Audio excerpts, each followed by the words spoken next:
Allahumma sholli ala Muhammad. Ya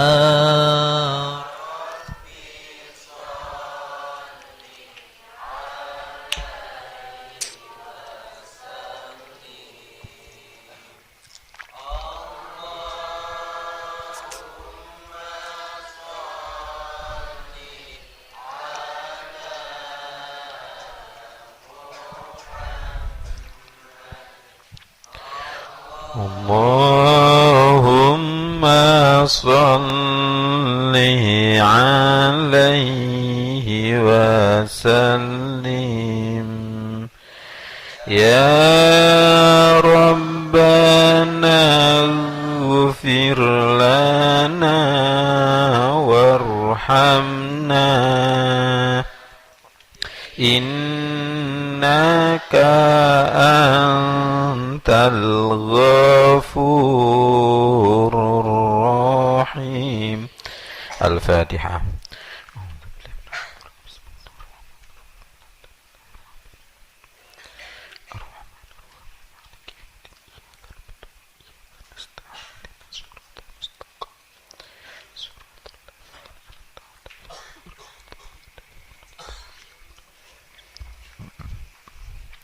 Assalamualaikum warahmatullahi wabarakatuh. Alhamdulillah, la haula wa la quwata illa billah, wassalatu wassalamu ala rasulillah.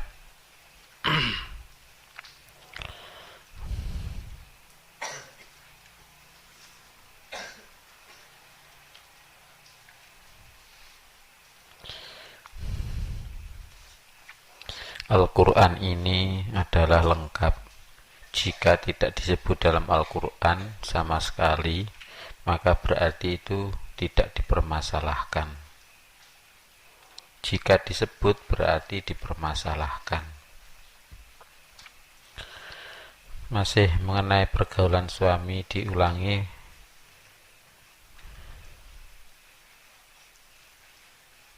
Yaitu nisa'ukum harthul lakum fa'tu harthakum anna syi'tum. Nisa'ukum, istri-istri kalian adalah harthul lakum, harthun, ladang, lakum bagi kalian. Fa'tu, maka datangilah harthakum, ladang kalian, anna seperti apa syi'tum kalian menghendaki.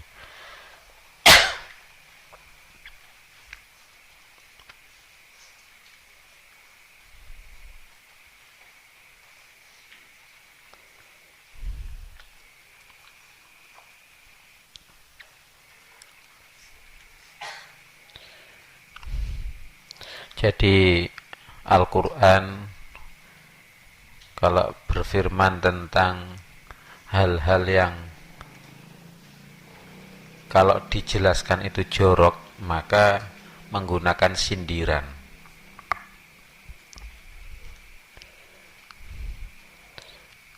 Sindiran yaitu apa?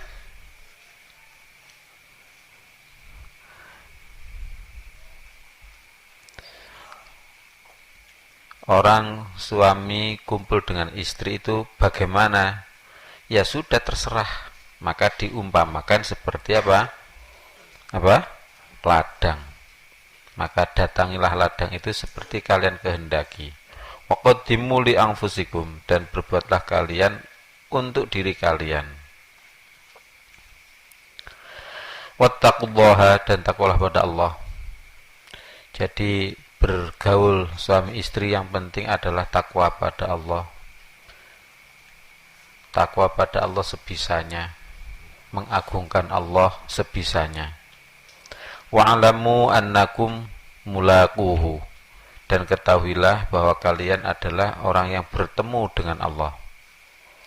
Jadi meskipun bergaul dengan istri tetapi tetap meyakini bahwa dia bertemu dengan Allah. Begitulah para ulama.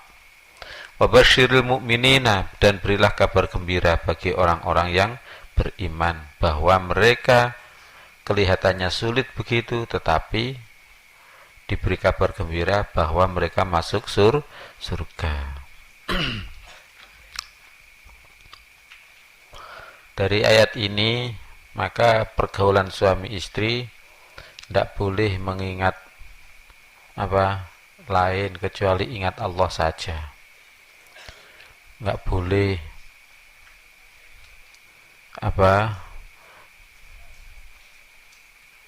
mengingat wanita yang lain. Si suami itu sama dengan berzina, ya, dosanya sama dengan berzina. Begitu fikih mengatakan.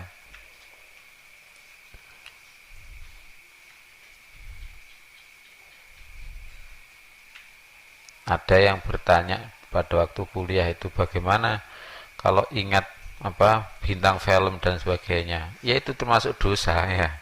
Makanya belajarlah bertakwa. Wala taj'alullaha 'urdatan li aymanikum an tabarru wa tattaqu wa tuslihu bainan nas. Dan janganlah kalian menjadikan Allah itu sebagai penghalang dalam sumpah kalian, menghalangi untuk kalian berbuat kebaikan dan berbuat takwa serta berbuat perdamaian antara manusia. Jadi haram bersumpah dengan nama Allah, sehingga dengan sumpah itu maka tidak menjalankan berbuat kebaikan, takwa dan berbuat perdamaian. Misalnya, wallahi demi Allah saya tidak ngumpuli istri saya, itu namanya sumpah untuk menghalang-halangi berbuat kebaikan. Itu haram. Sumpah saya tidak akan nikah, nah itu haram juga. Misalnya pakai wallahi, itu haram. Tetapi kalau misalnya dibatalkan sumpahnya, ya wajib membayar dendanya sumpah.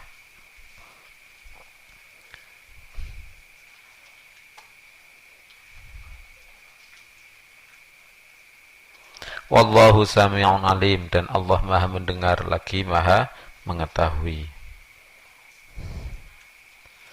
Jadi kita hidup di dunia ini itu selalu ingat bahwa Allah itu maha mendengar.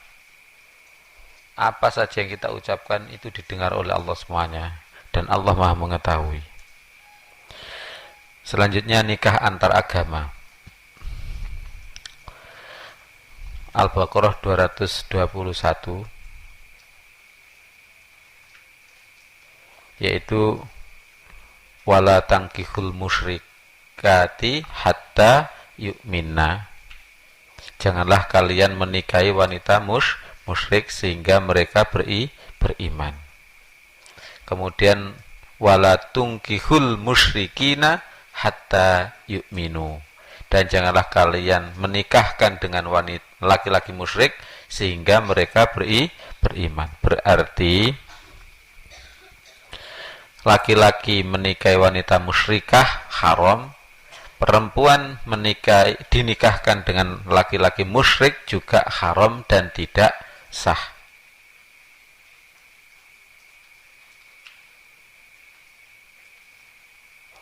Kemudian surat 60 ayat 10, wala tumsiku bi'isomil kawafiri, dan janganlah kalian berpegang teguh dengan tali dengan orang kafir. Jadi secara umum haram laki-laki menikahi wanita kafir, kemudian haram perempuan muslimah dinikahkan dengan laki-laki kafir. Apa tadi? Satu, pernikahan dengan musyrik adalah haram dan tidak sah. Demikian juga pernikahan dengan kafir, baik laki-laki muslim maupun perempuannya yang muslimah, haram dan tidak sah. Tetapi ada pengecualian, yaitu surat Al-Maidah ayat 5. Ini ayat yang hampir turunnya akhir-akhir. Yang paling akhir adalah Al-Maidah ayat berapa itu? Nah, ayat 3 ya. Ini juga hampir akhir turunnya ayat ini. Pengecualian. Untuk laki-laki muslim boleh menikahi wanita ahli kitab, yaitu Yahudi, Nasrani, Hindu dan sebagainya, yaitu yang punya agama. Al-yauma ukhilla lakumut thayyibat. Hari ini dihalalkan bagi kalian yang baik-baik. Wa ta'amul ladzina utul kitaba khillul lakum. Dan makanan orang-orang yang diberi kitab halal buat kalian. Maksudnya sembelihan pada ahli kitab halal buat kalian. Jadi menyembelih harusnya bismillah, tapi kalau ahli kitab Yahudi, Nasrani, Hindu dan sebagainya, maka tentu saja tidak pakai bismillah. Maka ayat yang terakhir turun itu mengecualikan, membolehkan sembelihan ahli kitab, yaitu Yahudi, Nasrani, Hindu dan sebagainya, boleh walaupun tidak pakai bismillah.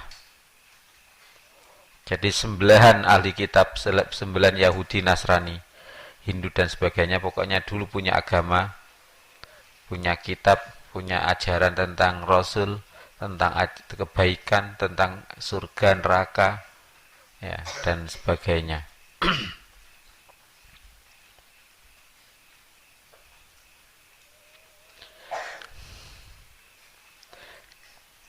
Khillul lakum, halal bagi kalian. Wa ta'amukum khillul lahum, dan sembelihan kalian, makanan kalian, maksudnya sembelihan kalian adalah halal bagi mereka ahli kitab. Wal muhsanatu, dan wanita-wanita yang menjaga diri. Jadi muhsan itu bisa berarti wanita yang menjaga diri, bisa berarti wanita-wanita yang bersuami. Di sini berarti wanita yang bersuami, menjaga diri. Wal muhsanatu, dan dihalalkan menikahi wanita-wanita yang menjaga diri, minal mu'minati, dari wanita-wanita mukminah, wal muhsanatu, dan dihalalkan menikahi wanita-wanita yang menjaga diri, minal ladzina utul kitaba min qablikum, dari orang-orang yang mereka diberi kitab sebelum kalian, yaitu kitab Injil, Taurat dan sebagainya sebelum Al-Qur'an. Idza ataitumuhunna ujurahunna, apabila kalian memberikan pada mereka bayaran mereka, maksudnya mahar mereka. Jadi ayat ini mengecualikan jika laki-lakinya muslim, maka perempuan ahli kitab, yaitu Yahudi, Nasrani atau Hindu atau yang lain, pokoknya punya agama yang dulunya berasal dari Allah, yaitu yang asalnya ketauhidan, yang asalnya adalah ketauhidan. Agama Nasrani itu asalnya ketauhidan, yaitu hanya menyembah pada Allah saja. Hindu juga begitu, Yahudi juga begitu, asalnya hanya menyembah pada Allah saja. Nah, Hindu itu menyembah pada Brahman saja, atau zat yang maha satu, atau menyembah Dewata atau Istadewa. Dewata itu dewanya dewa, demikian juga Istadewa itu dewanya dewa, istilahnya Allah, asalnya ketauhidan juga. Jadi cirinya ahli kitab adalah ada ajaran yang datang dari Allah, ketauhidan, dan datang sebelum Nabi Muhammad SAW. Maka ini boleh sebagai pengecualian. Yang diperbolehkan sebagai pengecualian hanya laki-laki muslim menikahi wanita ahli kitab. Selain itu adalah kembali kepada keumuman haramnya nikah dengan orang kafir.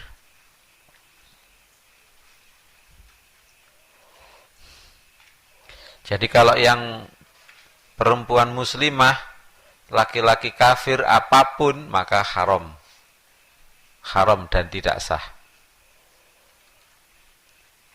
Misalnya yang laki-laki yang Hindu atau Kristen atau apa? Yahudi, maka haram dan tidak sah. Tapi kalau yang laki-lakinya yang Islam, perempuannya yang Hindu, Yahudi, Nasrani, maka boleh dan sah. Boleh dan sah. Nah itu pernah Sayyidina Umar melarang menikahi wanita Kristen karena kalau begitu nanti gadis-gadis muslimah tidak ada yang menikahi. Nah itu namanya hukum kondisional. Hukum kondisional itu bisa menyebabkan haram, tetapi tetap sah.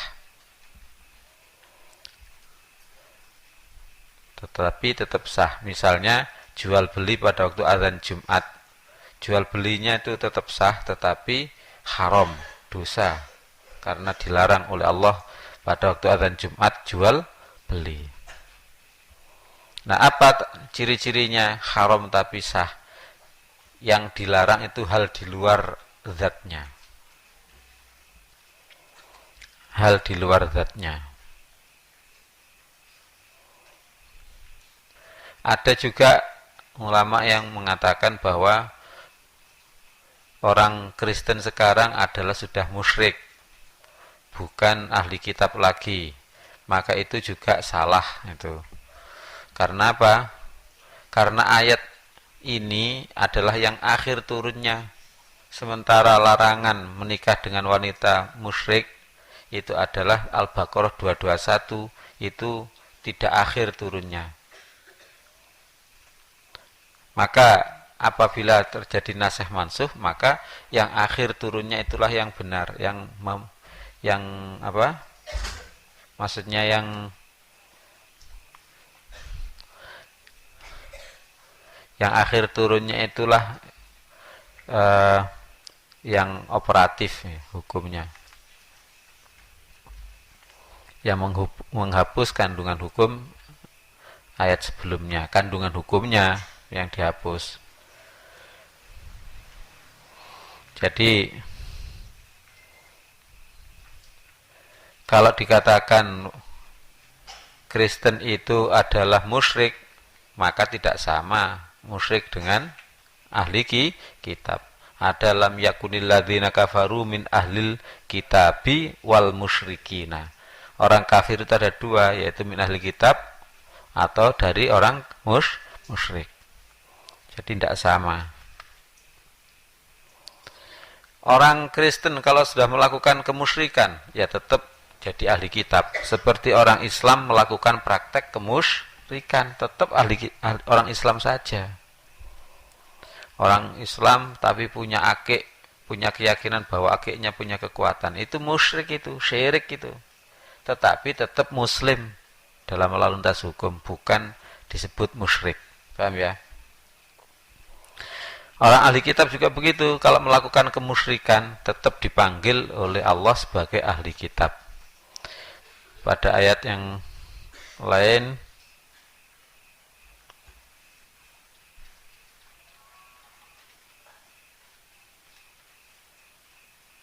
seharusnya dimasukkan itu tentang ayat apa? Ya ahlal kitabi la taglu fi dinikum. Hai ahli kitab, jangan kau melampaui batas dalam agama kalian.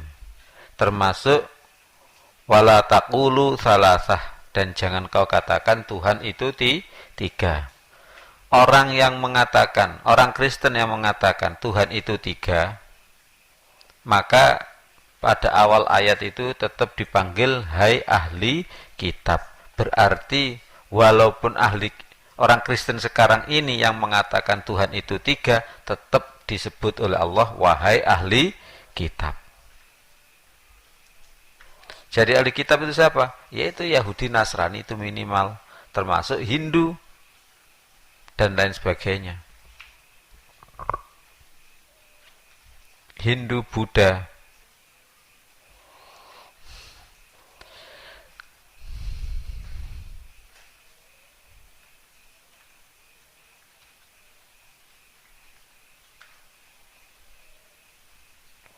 Muhsinina,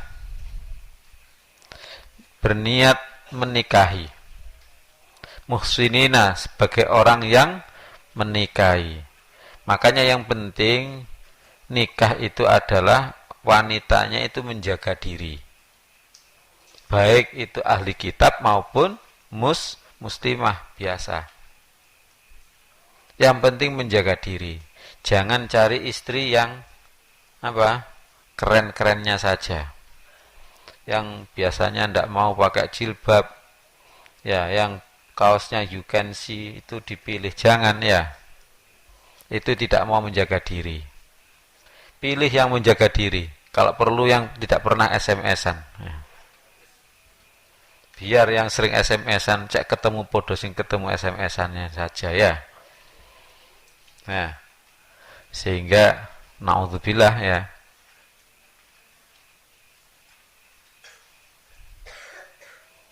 Makanya dalam nikah itu yang paling penting adalah menjaga diri. Menjaga diri.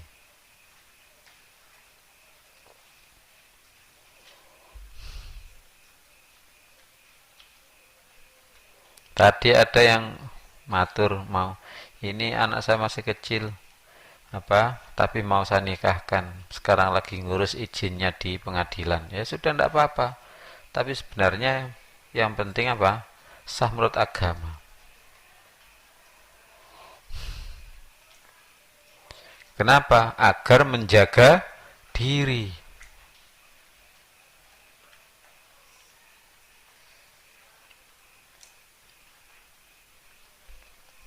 Muhsinina sebagai orang-orang yang menjaga diri atau orang-orang yang menikah. Ghairu musafihina, bukan orang-orang yang berzina, bermusafahah saja, bermain seks saja. Wala mutakhidhi akhdan, dan bukan orang yang mengambil gundik. Jadi intisari nikah adalah tidak perzinaan, kemudian nikah atau menjaga diri dan tidak mengambil gundik-gundik. Makanya seperti nikah mut'ah itu adalah haram berdasarkan ayat ini. Nikah kontrak itu juga haram berdasarkan ayat ini.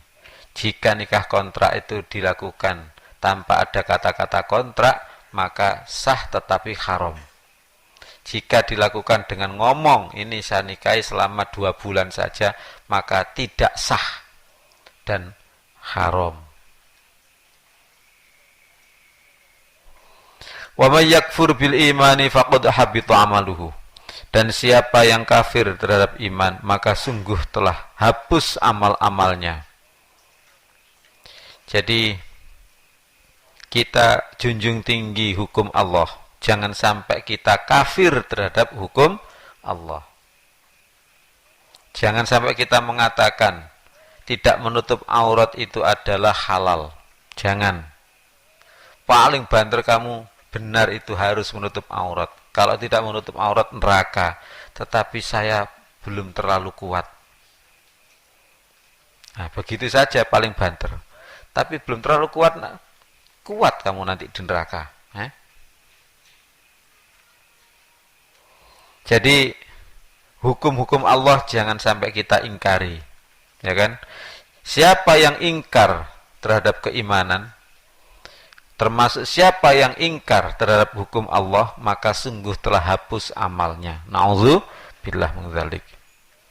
Kalau sudah hapus amalnya, buat apa kita hidup di dunia ini? Sebab hidup di dunia ini hanya untuk menumpuk amal, mengumpulkan amal dan memperbanyak amal.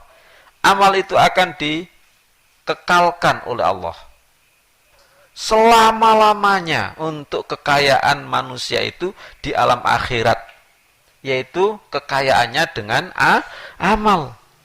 Meskipun hanya duduk mengaji, ini juga amal, tidak disia-siakan, tidak dilupakan oleh Allah, dan dicatat serta dijaga oleh Allah di tempat yang sangat luas, yang sangat terjaga selama-lamanya. Allahumma amin.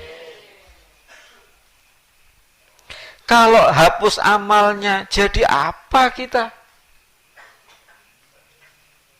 Makanya hari ini kita mencetak amal soleh apa? Ya, meskipun itu sekecil apapun, sekecil senyum saja, itu lakukan. Apalagi menjadi kepribadian yang mulia. Ya, apalagi menjadi kepribadian yang mulia. Kepribadian yang mulia itu jangan pernah membiasakan dengan kebiasaan yang tidak baik. Misalnya, ya nanti sebelum maghrib saya datang. Ternyata sampai maghrib baru, terus dipanggil baru datang. Nah, itu kalau dibiasakan akan terus begitu. Walaupun kebiasaan kecil, ya kan. Nanti setelah Isya akan datang, ternyata sudah Isya nggak datang-datang. Itu kebiasaan-kebiasaan akan menjadi ya kebiasaan. Jangan sampai menjadi kebiasaan. Kita cetak amal baik sebanyak-banyaknya selama di dunia ini. Ya. Sekecil apapun, meskipun itu hanya membantu kalau ada orang mau terjatuh kemudian berdirikan, itu amal soleh itu tidak disia-siakan, tidak dilupakan oleh Allah seterusnya. Allahumma amin.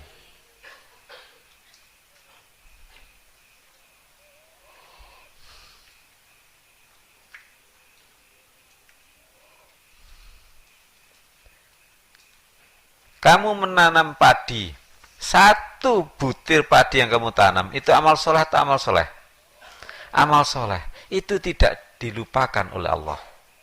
Dicatat sebagai kekayaan yang selama-lamanya. Meskipun tentu saja kita lupa, ya kan? Kita lupa. Ya alhamdulillah kita lupa.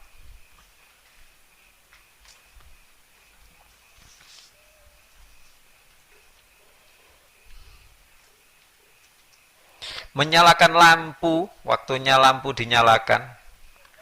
Menutup kelambu, waktunya kelambu ditutup. Kemudian mengunci pintu, waktunya harus dikunci. Itu loh amal soleh. Kecil kan? Tapi bagi Allah itu nanti akan dibesarkan apabila dielmoni. Ya kan?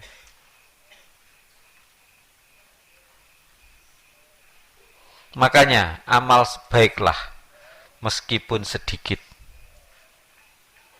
Yang kemarin-kemarin terlanjur tidak amal soleh, ya sekarang saja amal soleh.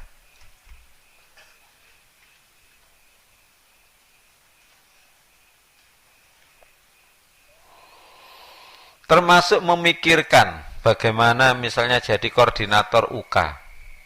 Memikirkan apakah UK itu sudah kerja atau belum. Ya, koordinator Kosma, apakah Kosma sudah kerja atau belum?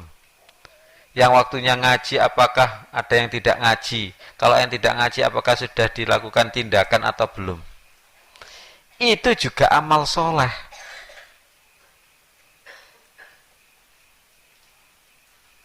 Bahkan memikirkan saja, itu juga sama dengan subhanallah, subhanallah, subhanallah. Bagaimana anak-anak ini biar amal soleh, bagaimana dibagi, ini ruang ini adalah untuk kebersihannya kelas misalnya sanawiyah kelas berapa, putra atau putri. Nah, kemudian UK-nya bertanggung jawab itu. Kemudian halaman ini menjaga kebersihannya itu siapa? Apakah sanawiyah atau aliyah? Apakah jika pagi itu aliyah kelas berapa, jika sore sanawiyah kelas berapa, dijaga ini. Pokoknya ada yang tidak beres, dialah yang membereskan. Memikirkan itu sama dengan subhanallah, subhanallah, subhanallah. Siapa yang kafir dengan iman, yaitu tidak yakin kalau nanti amal itu dibalas di akhirat, ya hapus amalnya. Naudzubillah. Wa may yakfur bil imani faqad habita amaluhu. Siapa yang kafir terhadap iman, maka sungguh hapus amalnya.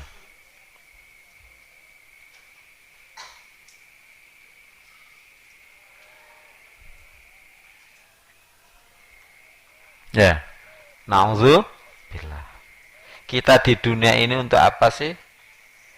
Untuk amal, untuk berbuat kebaikan, meskipun hanya dengan mengambil kotoran daun, ini diambil untuk tidak disapu tapi diambil saja, walaupun hanya begitu. Itu amal baik. Yaitu, nah di sini di pesantren ini dibagi 3, yaitu jamaah dan istighosah. Istighosah wajib dilakukan. Kamu mulai jadi santri sampai jadi alumni tetap lakukan istighosah. Kemudian ngaji dan sekolah. Atau kalau misalnya sudah tidak sekolah, berarti Al-Quran itu dipelajari dan diajarkan. Ngaji dan sekolah diganti ngaji. Baik ngaji mempelajari atau membaca atau mengajar. Makanya tadi yang menghafal Quran yang laki-laki itu kan jadi UK di MI, maka saya suruh mengundurkan diri dengan mencari gantinya, sehingga mengatur bagaimana caranya seluruh santri putra itu menghafal Quran. Seluruh santri putra menghafal Quran, berarti di samping waktu-waktu yang longgar, memang harus ada waktu khusus, yaitu mungkin 1 jam pelajaran atau 2 jam pelajaran menjelang zuhur atau setelah zuhur. Bisa saja yang 2 jam pelajaran berarti 90 menit sebelum zuhur untuk yang aliyah SMA, dan 90 menit setelah zuhur untuk yang sanawiyah. Itu wajib sekarang ditambah jam pelajarannya, yaitu dengan menghafal Quran. Coba itu segera disosialisasikan. Sudah dihentikan apa begini, maka disosialisasikan. Nah, dalam menghafal Quran itu boleh juga diisi dengan menghafal Qurani. Jadi 1 jam sebelum zuhur, 2 jam pelajaran ya, 2 kali 45 menit sebelum zuhur untuk SMA aliyah. Ya. Kemudian 2 jam pelajaran setelah zuhur untuk MTS. Itu wajib menghafal Quran atau hal-hal yang dihafal. Ya menghafal saja sudah. Apakah harus di kelas? Kalau memang itu harus di kelas ya boleh. Tapi kalau boleh sambil tiduran juga tidak apa-apa. Ron, itu di waktu dikhususkan. Selama ini Abah cuma ngendikan, tidak pernah ada pelaksanaan sama sekali.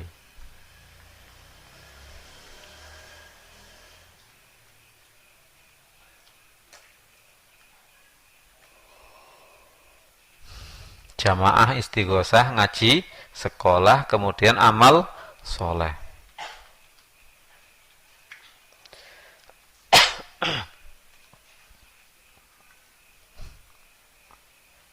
Ada yang minta di sini diajari bahasa Inggris. Bentar, Mas, nggak ada waktunya. Abah mengeluh waktunya. Kapan waktunya diajari bahasa Inggris? Ya.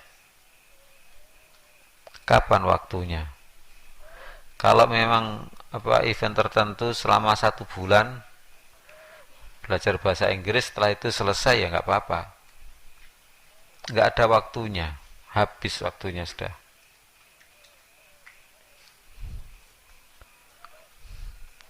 Sebenarnya siapa yang ingin belajar bahasa Inggris gampang, tetap ilmunya menghafal. Hanya kalau model di Pare itu menghafal cerita. Tapi kalau di UW ya kan, menghafalnya ya di English of UW itu, buku biru maupun buku coklat. Itu dihafalkan, dipraktekkan sudah. Harus hafal itu, harus hafal. Soalnya kalau tidak hafal bagaimana bisa ngomong, ya kan? Mau ngomong minum, misalnya air gitu ya, air ini air. Nggak tahu bahasa Inggrisnya air, nggak hafal, apa harus mencari di kamus, ya kan? Kan enggak, harus dihafalkan dulu baru bisa ngomong. Water, ya kan? Water. Kemudian setelah water apa? Seruput, ya, atau sedot.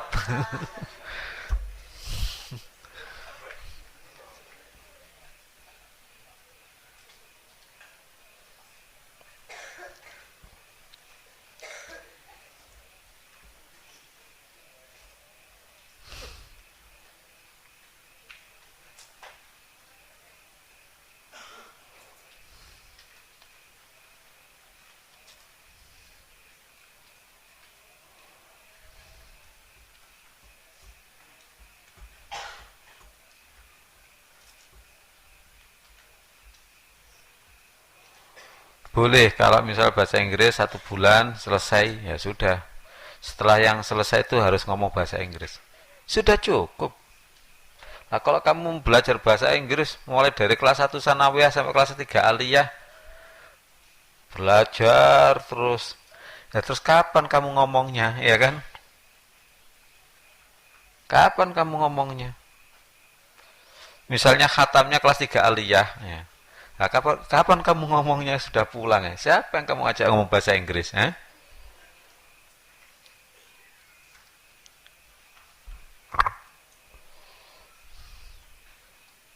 Caranya itu 1 bulan. Sudah hafal ya sudah lulus. Tinggal praktek saja.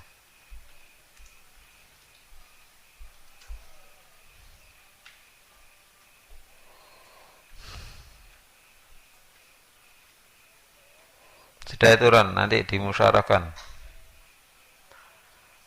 Untuk aliyah SMA apa? Sebelum zuhur 2 jam pelajaran.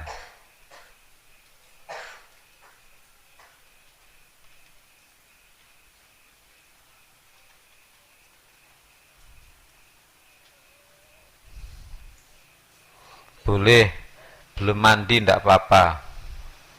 Nanti kalau sudah zuhur cepat-cepat mandi, ya kan?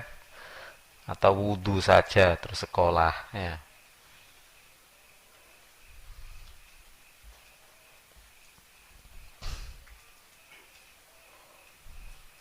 Zuhurnya jam berapa?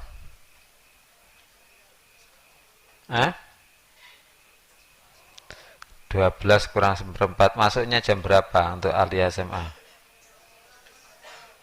12 lebih seperempat. Gini aja, dibatasi aja. Pokoknya sholatnya jam 12 atau jam berapa. Nah.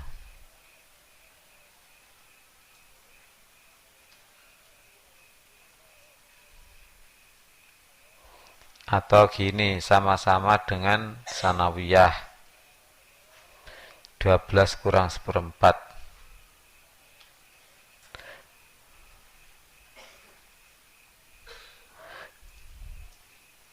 Kalau jam 12 dikurangi 1,5 jam berapa?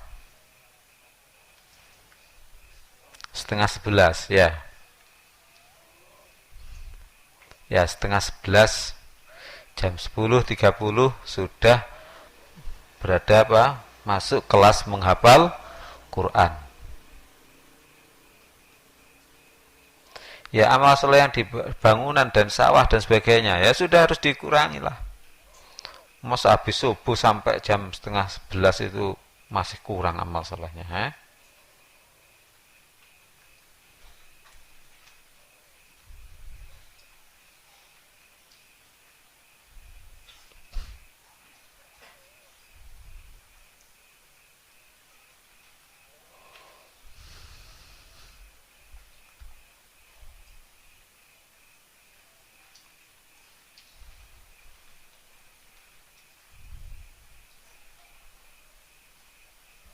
Gini aja, jam 10:04.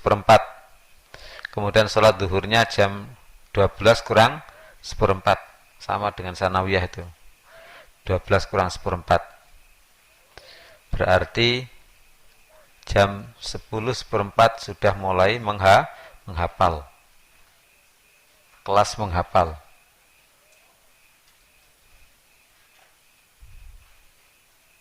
Menghafal sendiri-sendiri aja tidak apa-apa. Kalau menghafal bareng-bareng itu lambat malahan. A'udzu billahi minasyaitonir rajim. Lambat ya kan, tapi kalau sendiri, a'udzu billahi minasyaitonir rajim, bismillahirrahmanirrahim. Ya kan? Az-zani la yankihu illa zaniyatan aw musyrikah. Wazaniyatu la yankihuha illa zanin aw musyrik. Jadi cara menghafal adalah dibaca per potong-potong aja. Az-zani la yankihu illa zaniyatan aw musyrikah.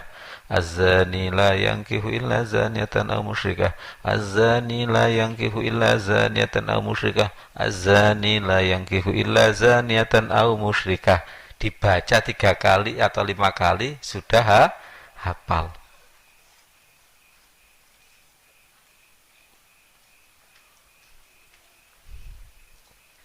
Atau kalau dibaca 1 kali 2 kali sudah hafal ya nggak apa-apa.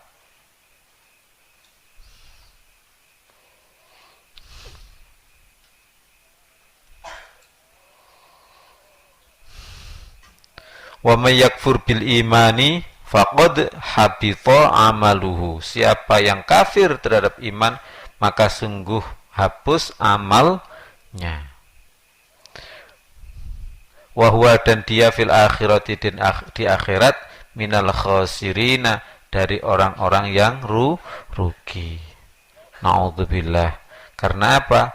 Akhirat selama-lamanya ternyata rugi selama-lamanya, itu rugi yang sesungguhnya. Naudzubillah min dzalik.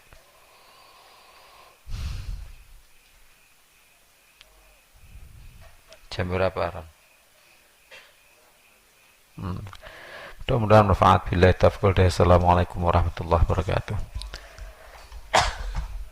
Ya Nabi salam alaika, ya Rasul salam alaika, ya Habib salam alaika, salawatullah alaika, anta syamsun anta badrun anta nurul fawqa nuri anta ibsiru wa ghali anta misbahu suduri sallallahu la Muhammad sallallahu alaihi wasallim sallallahu ala Muhammad sallallahu alaihi wasallim. Allahumma shalli ala sayyidina Muhammad. Sengkumannya putri.